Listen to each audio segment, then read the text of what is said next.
Eh bien bonjour, une petite vidéo aujourd'hui pour répondre à quelques questions qui m'ont été posées, notamment par des gens qui voulaient commencer une thérapie avec moi, ou bien quand j'ai parlé avec des amis ou même de la famille, quant à ma nouvelle profession et quant à mon métier de praticien en hypnose érectionnelle lorsque je me suis installé en cabinet.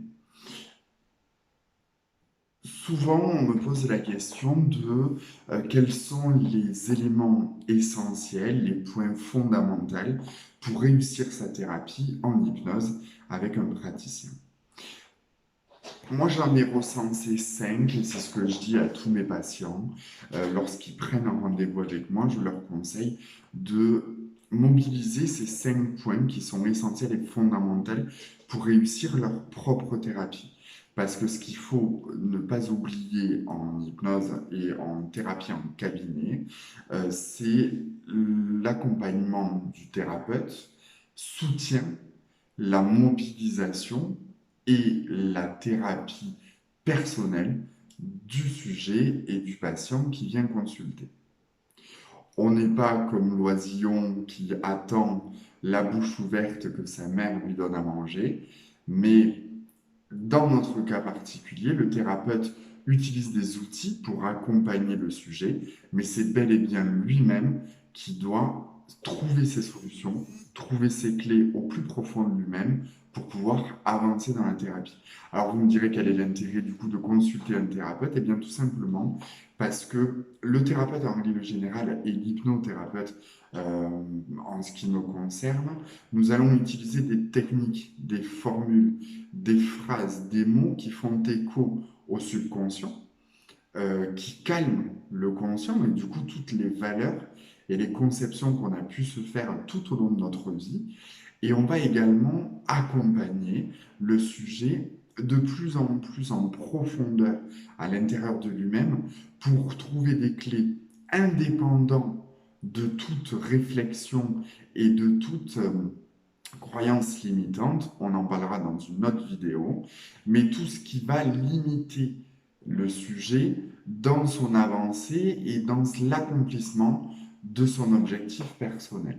Donc en tout premier lieu, la chose fondamentale pour la réussite de cette thérapie, c'est la confiance. La confiance entre le sujet et le thérapeute. C'est fondamental parce que lorsqu'on décide de se faire accompagner dans une thérapie, il faut qu'on ait confiance au thérapeute pour le suivre complètement et totalement dans sa vision euh, du chemin pour atteindre cet état de transe hypnotique et du coup se retrouver à l'intérieur de soi-même pour chercher les clés. Alors attention, le protocole hypnotique, qui est le fondement même de la séance en hypnose, c'est quelque chose qui appartient au sujet, qui appartient au patient. Mais quand je parle de confiance et de suivre le chemin, c'est le thérapeute pour amener dans cet état de subconscient, et dans cet état de saturation du conscient pour développer l'inconscient et du coup aller chercher à l'intérieur de soi, il va utiliser des outils propres à lui-même. On est des multiples praticiens en hypnose et chacun a son propre outil, a ses propres connaissances et à ses propres facilités pour accompagner de telle ou telle sorte le patient. C'est pour ça que la confiance est nécessaire. On fait confiance à son thérapeute, on le suit dans ce protocole de rentrée en hypnose et ensuite le cheminement s'inverse et le thérapeute propose et le patient dispose de comment agir et de comment avancer lui-même dans ce chemin pour trouver ses propres solutions. C'est une question que je pose en systématique à tous mes patients en cabinet autant que sur Internet. C'est est-ce que vous me faites confiance? Totalement, définitivement, irrémédiablement. Si la réponse est oui, on peut commencer la séance. Si la réponse est pas totalement ou pas vraiment, à ce moment-là, je repars sur un dialogue de conscient à conscient pour comprendre les fondements de ces doutes, comprendre les croyances limitantes Et à ce moment-là, dans le protocole hypnotique, ce qu'on appelle dans les inductions pour rentrer en hypnose, à ce moment-là, je vais utiliser des phrases, des mots qui vont permettre de faire tomber ces barrières, faire tomber ces doutes et de pouvoir avoir la pleine confiance de mon patient pour pouvoir l'accompagner sur un chemin, certes avec mes outils, certes avec mes connaissances, mais adapté à chaque patient, adapté à chaque séance. Parce que je ne vais pas utiliser le même chemin en première séance autant qu'en deuxième séance. Donc la confiance, elle est fondamentale dans la réussite de l'objectif d'une séance en hypnose. La deuxième, c'est la motivation. Comment le patient, comment le sujet est motivé lorsqu'il arrive en cabinet, ou même lorsqu'il nous appelle pour prendre rendez-vous pour une première séance. Quelle est sa motivation quant à son objectif? Est-ce que la motivation est orientée et de façon propre à lui-même? C'est-à-dire que on peut être motivé, mais pour des mauvaises raisons ou des raisons qui ne sont pas en accord avec notre inconscient, en accord avec notre biofonctionnement ou en accord tout simplement avec ce qu'on ressent au plus profond de nous-mêmes. Je m'explique, une motivation, elle peut être sociale.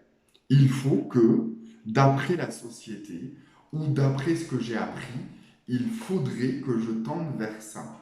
Oui, mais c'est pas parce que la société tend vers quelque chose que vous êtes fait, que vous êtes par nature, par essence, fait pour ça. Et si la motivation n'est pas l'essence même, l'envie profonde et le besoin vital, subconscient et conscient, eh ben, l'objectif de la séance ne sera pas réalisé. Tout simplement parce que avec l'hypnose, on utilise le subconscient et l'inconscient. Et l'inconscient, et l'aspect la plus naturelle qu'on puisse avoir, dénué de toute valeur, dénué de tout code social, mais qui ne prend en compte que les besoins profonds, la nature profonde de l'individu. Donc, il ne va pas être en accord avec la motivation, et du coup, il va faire ce qu'on appelle un frein, une barrière à l'hypnose, et du coup, l'objectif ne sera pas atteint. C'est le rôle du thérapeute. Lorsqu'on fait une première séance, on évalue cette motivation, mais le sujet peut le faire lui-même également, savoir au plus profond si c'est ce qui lui correspond ou pas. Il arrive que des thérapeutes, euh, durant la séance, se rendent compte de cette dichotomie et va pouvoir travailler en accord avec le subconscient tout en étant pas complètement dans les motifs conscients du patient, parce que l'intérêt du thérapeute et l'objectif du thérapeute, c'est d'arriver à être en accord entre le subconscient et le conscient. Donc la motivation et l'orientation de la motivation, elle est fondamentale pour l'objectif et pour la réussite d'une séance en hypnose. Ensuite, il y a l'objectif en lui-même. Qu'est-ce que c'est qu'un objectif? Quand vous allez voir un thérapeute, un hypnothérapeute, vous allez y aller pour un but précis. J'ai envie de perdre du poids, j'ai envie de me libérer du tabac, j'ai envie de me sentir mieux, ou alors tout simplement, je ne sais pas quoi faire de ma vie, je veux trouver une solution. Voilà, ça c'est des sujets récurrents qu'on entend dans nos cabinets, mais l'objectif est-il adapté à la situation de notre patient? Ça, c'est un rôle que nous, on a, qui est quand même éthique dans nos professions, parce que quelqu'un qui veut s'arrêter ou qui veut se libérer du tabac, on verra la différence et l'importance des mots et des phrases, parce que tout mot, toute phrase, toute intention a une conséquence sur notre vie, sur notre corps et sur notre façon de penser et de voir les choses. Mais est-ce que l'objectif est adapté? C'est-à-dire que quelqu'un qui veut se libérer du tabac, mais qui a des problèmes beaucoup plus profonds, le subconscient va admettre un schéma classique, c'est-à-dire qu'on a un problème d'abandon, d'humiliation par exemple, et on veut canaliser cet élément-là. Un jour, on a testé la cigarette, on a testé de fumer, l'action de fumer ou même de boire. on s'est rendu compte que ça développait la dopamine dans notre cerveau et donc du coup la sensation de plaisir. Donc notre subconscient a émis un schéma en 3 points.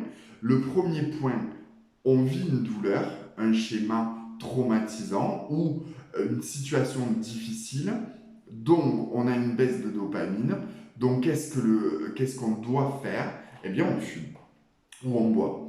Et ça remonte la dopamine et du coup on vit beaucoup mieux la situation. Donc ça ne sert à rien d'enlever le tabac, de libérer le patient du tabac, si on ne libère pas la première et le réel problème profond de notre patient. À ce moment-là, il faut donc réévaluer l'objectif, comprendre l'origine de cette dépendance pour éviter de libérer du tabac et que le patient mette en place un autre schéma subconscient avec une autre dépendance. Ce n'est pas une réussite si on se libère du tabac et on retrouve une autre addiction pour compenser cette addiction perdue. Donc l'objectif, savoir prioriser les objectifs dans notre vie et du coup dans notre thérapie, c'est fondamental pour la réussite de ces objectifs-là. En quatrième point, il y a le secret professionnel du thérapeute et la liberté de parole. C'est de notoriété publique que dans nos professions médicales, paramédicales et médecine parallèle, on a une éthique nécessaire, mais nécessaire également au regard des patients. Parce que inconsciemment, si on ne répète pas à nos patients qu'on a le secret professionnel et qu'ils peuvent absolument tout dire dans notre cabinet, à ce moment-là, ils risquent de nous cacher des choses par peur ou tout simplement par carapace, sans avoir envie de se mettre à nu. Sauf que le problème, c'est que le thérapeute n'est pas un devin, il n'est pas un médium, donc il se base sur la parole de son sujet, également de son non-verbal et de son paraverbal. C'est aussi le sujet d'une autre vidéo que je vous mettrai sur ma chaîne YouTube et sur l'ensemble des réseaux sociaux où je suis. Mais cette parole libérée, le fait de se mettre à nu, va permettre de prioriser ses objectifs, va permettre de constater la motivation du patient et va permettre également d'être beaucoup plus complet dans nos protocoles et dans nos séances. C'est pour ça que un thérapeute et un praticien en hypnose érectionienne a le même devoir d'éthique. Après, chaque pratique est différente, mais a le même devoir éthique que tout professionnel, médicaux et paramédicaux. Ce qui fait que vous pouvez et même vous devez vous sentir complètement libre et ne pas cacher des choses, parce que cacher des choses à son thérapeute, ça veut dire qu'on ne prend pas tout en compte et du coup, on ne peut pas cibler et personnaliser à 100% nos protocoles pour être au plus proche de votre réalité, de votre conception, et du coup être beaucoup plus efficace et beaucoup plus éclatant dans nos protocoles et du coup dans la réussite des objectifs de la séance. Enfin, le dernier élément, mais qui est peut-être aussi fondateur que la confiance, c'est le sujet doit être acteur de sa thérapie. J'en ai parlé au début de cette vidéo, j'en reparle maintenant parce que c'est fondamental. Le sujet ne doit pas venir en cabinet en se disant « il va tout me donner et je vais ressortir de là complètement transformé ». C'est pas vrai. Parce qu'on utilise le subconscient, donc on va parler, on va amener des clés, des solutions, des idées, des amorces de chemin. Mais après, c'est au patient à comprendre, à réaliser et à vivre ce qu'il a vécu en séance et en cabinet. Une séance d'hypnose a des conséquences, a des influences pendant 64 jours après la séance. Et lorsqu'on pratique, lorsqu'on met en action ce qu'on a compris, appris, assimilé et réalisé pendant les séances d'hypnose, Ces nouveaux schémas, ces nouvelles actions vont devenir un automatisme au bout de la 21e fois qu'on le répète. Donc ça veut dire que pour être automatique, pour devenir inconscient, pour faire ça par automatisme, comme on peut respirer ou comme on peut imposer à notre corps de battre, à notre cœur de battre, eh bien, il faut le faire 21 fois. Donc ça veut dire qu'il faut répéter, répéter et répéter. C'est pour ça que les séances peuvent durer 2, 3 ou 4 ou 5 séances pour pouvoir assimiler, enregistrer et effectuer de façon efficace.